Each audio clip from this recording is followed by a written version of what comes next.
چاہیے کہ ہم اس میں اپنے حضور اکرم صلی اللہ علیہ وسلم کی باتوں کو سیکھنے کا آغاز کریں، شروعات کریں، اور تھوڑی تھوڑی باتیں اپنے پیارے آقا صلی اللہ علیہ وسلم کے تعلق سے ہم سیکھتے چلیں۔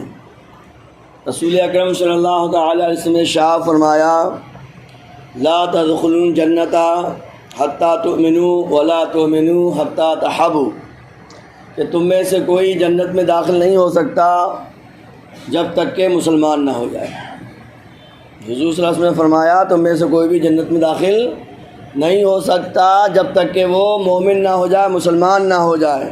اور آگے کی بات اور سنیے، حضور صلی اللہ علیہ وسلم فرمایا لا تؤمنوا حتی تحابوا، اور تم میں سے کوئی بھی مومن نہیں ہو سکتا جب تک کہ آپس میں محبت نہ کرے۔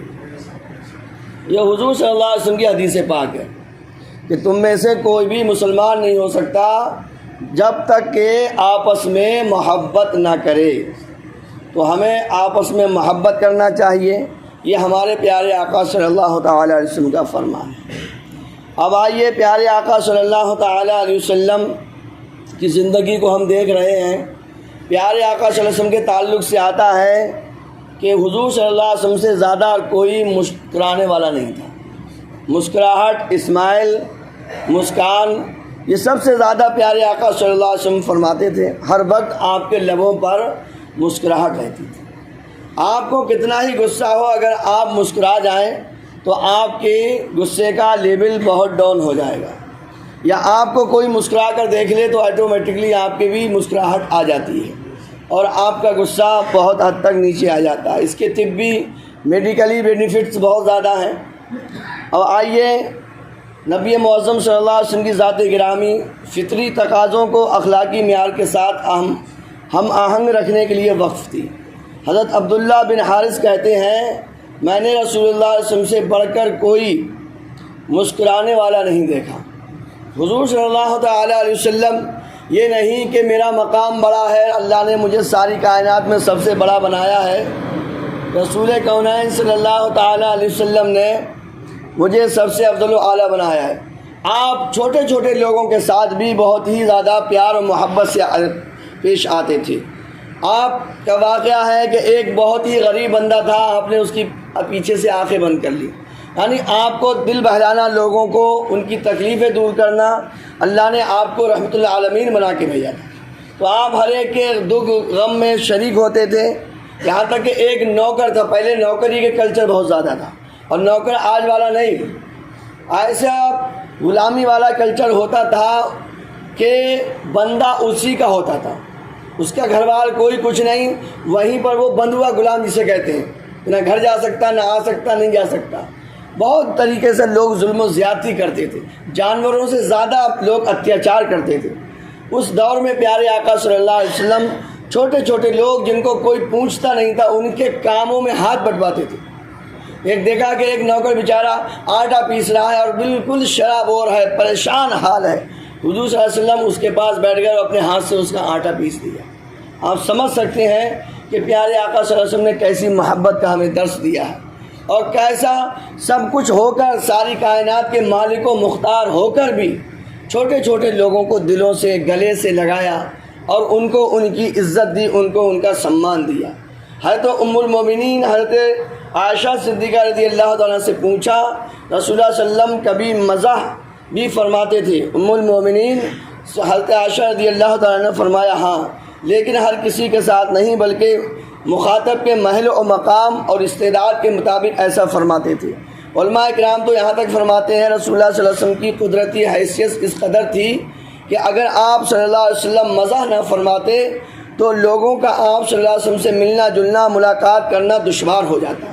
تو اس رعب و دبدبا کو ختم کرنے کے لیے آپ صلی اللہ علیہ وسلم لوگوں سے قصداً ان کا دل بہلانے کے لیے تھوڑی پیار محبت کی باتیں کرتے تھے۔ ایک مرتبہ ایک بوڑھی عورت نے عرض کیا، یا رسول اللہ صلی اللہ علیہ وسلم دعا فرما دیجئے کہ میں جنت میں چلی جاؤں۔ حضور صلی اللہ علیہ وسلم نے فرمایا بوڑھے لوگ تو جنت میں جائیں گے نہیں، سمجھے کہ بوڑھی عورت اور بوڑھے مرد جنت میں نہیں جائیں گے۔ وہ عورت رونے لگی بیچاری، جب میں جنت میں نہیں جاؤں گی۔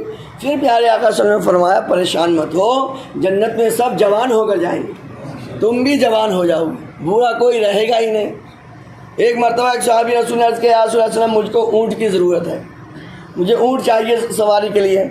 پیارے آقا صلی اللہ علیہ وسلم نے فرمایا ہم تم کو اونٹ کا بچہ دیں گے، ہم تم کو اونٹ کا بچہ دیں گے۔ انہوں نے کہا یا رسول اللہ بچے کا میں کیا کروں گا، مجھے سواری کے لیے چاہیے۔ تو حضور نے فرمایا ہر اونٹ کسی نہ کسی اونٹ کا ہی تو بچہ ہوتا ہے۔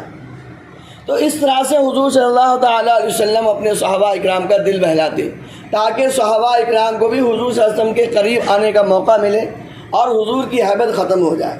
کیونکہ جب رب کائنات نے فرمایا کہ ہم نے تمہیں سارے عالم کے لیے رحمت بنا کے بھیجا، 18,000 عالم ہے، پھر بندے کے دل میں کتنی حیبت ہوگی۔ آج آدمی ایک ملک کا پرائم منسٹر ہوتا ہے، پردھان منتری ہوتا ہے، اس کے پاس جانے سے جھجکتا ہے، ایک ڈی ایم کے پاس جانے سے جھجکتا ہے بندہ۔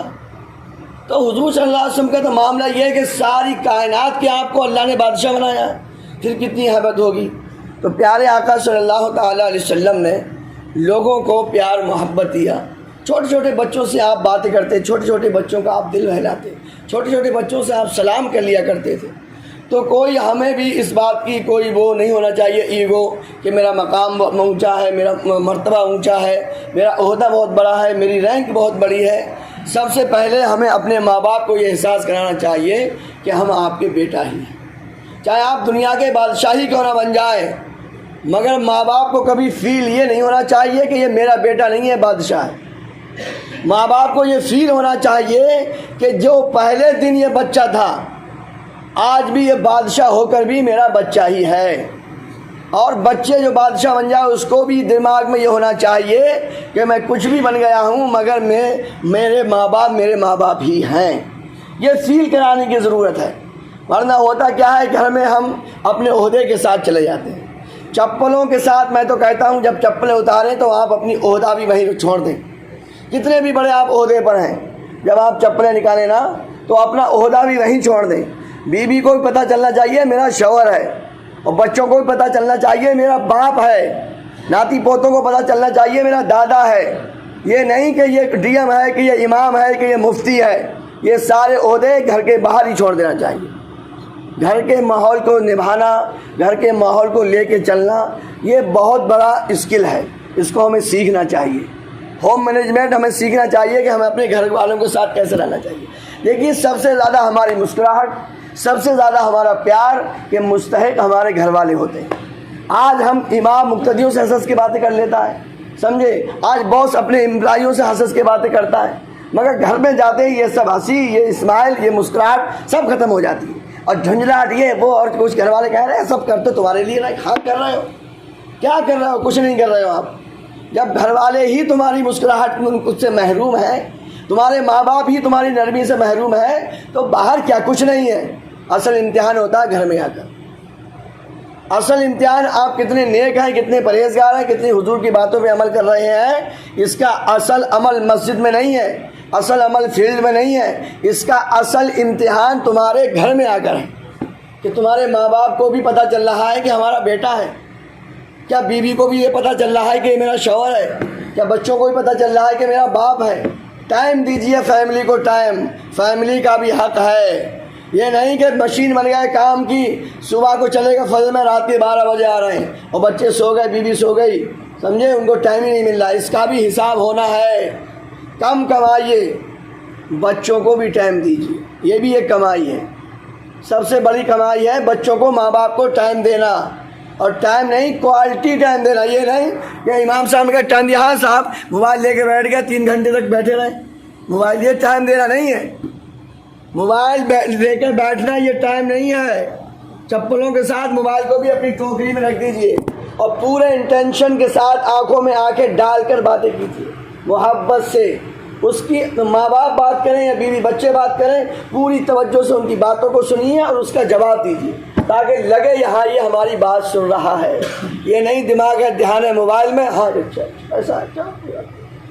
تو احساس ہر ایک کو ہوتا ہے، چاہے 1 دن کا بچہ ہو جو 100 سال کے ماں باپ ہو، احساس ہر ایک کو ہوتا ہے کہ یہ ہماری بات کو کتنا توجہ دے رہا ہے، یہ ہماری بات کو کتنا اگنور کر رہا ہے۔